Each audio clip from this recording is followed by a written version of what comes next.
High, আমি তোতনা। বাঙালির রান্নাবান্নাতে সবাইকে আমন্ত্রণ। আজ আমি বানাবো শুক্তো। এটি বাঙালির চিরপরিচিত নিরামিষ একটি পদ। শুক্তো বানানোর জন্য আমি কিছু সবজি নিয়েছি। সেগুলো লম্বা লম্বা করে কেটে নিয়েছি। যেমন বেগুন 2টো, করলা 50 গ্রাম। শুক্তো বানানোর জন্য করলা বা উচ্ছে কম ব্যবহার করতে হয়।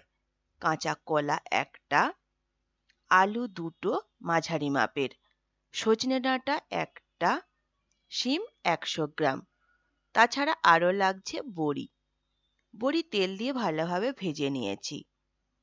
2টো কাঁচা লঙ্কা চেরা, আদা আর সর্ষের পেস্ট 1 চামচ, লবণ পরিমাণ মতো, হলুদ গুঁড়ো 1/2 চামচ, সর্ষের তেল, ঘি 1 চামচ। ফোড়নের জন্য নিয়েছি তেজপাতা 1টা, গোটা শুকনো লঙ্কা 2টো, 5 ফোড়ন 1/2 চামচ, আর লাগছে ভাজা মশলা 1 চামচ। এতে আছে জিরে 1/2 চামচ, এলাচ 2টো, লবঙ্গ 4টে আর দারচিনি 1টা। এগুলো আমি শুকনো কড়াইতে ভেজে গুঁড়ো করে নিয়েছি। শুক্তো বানানোর জন্য প্রথমে কড়াই গরম করে 1 চামচ তেল দিলাম। এতে দেব শিম। শিম ভেজে নেব। শিম ভাজা হলে শিমগুলো তুলে নেব। করলাটাও ভেজে নেব, তাই কড়াই 1/2 চামচ তেল দিলাম। এবার দেব করলা।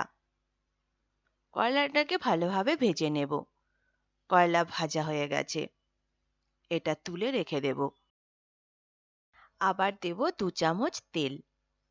এতে ফোড়ন দেব তেজপাতা, শুকনো লঙ্কা আর 5 ফোড়ন।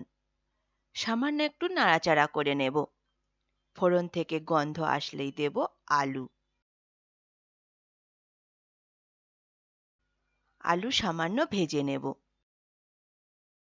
আলু সামান্য ভাজা হয়ে গেছে, এবার এতে দেব কাঁচা কলা। আলু আর কাঁচা কলা ভালোভাবে ভেজে নেব। আলু আর কাঁচা কলা ভাজার পর এতে দেব চেরা কাঁচা লঙ্কা, বেগুন আর ডাঁটা। সব সবজি 3-4 বার এদিক ওদিক নাড়াচাড়া করে নেব। এবার এতে দেব আদা সর্ষের পেস্ট, হলুদ গুঁড়ো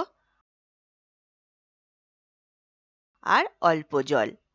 সবজির সাথে মশলা ভেজে নেব, যাতে আদার কাঁচা গন্ধটা না থাকে। এবার দেব জল। জল একটু বেশিই দেব, কারণ শুক্তো সবজি ভালোভাবে সেদ্ধ হলে বেশি খেতে ভালো হয়।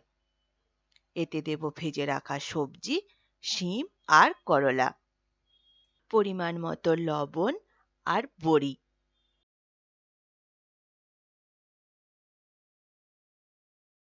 আবার অল্প জল দেব, যেন সব সবজি প্রায় ডুবে যায়। এটা আমি ঢাকা দিয়ে হতে দেব 5 মিনিট। 5 মিনিট পর ঢাকা খুলে সবজি নাড়াচাড়া করে আবার ঢাকা দিয়ে হতে দেব 5 মিনিট। 5 মিনিট পর ঢাকা খুলে 2-1টা আলু ভেঙে দেব, যাতে গ্রেভিটা গাঢ় হয়।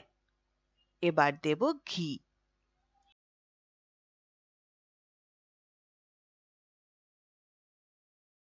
ঘি গলে গেলেই গ্যাস বন্ধ করে দেব, আর উপরে ছড়িয়ে দেব ভাজা মশলা। এটা সবজির সাথে মেশানোর দরকার নেই। শুক্তো পরিবেশনের সময় সবজির সাথে ভাজা মশলা ভালোভাবে মিশিয়ে নিয়ে পরিবেশন করুন। তৈরি শুক্তো।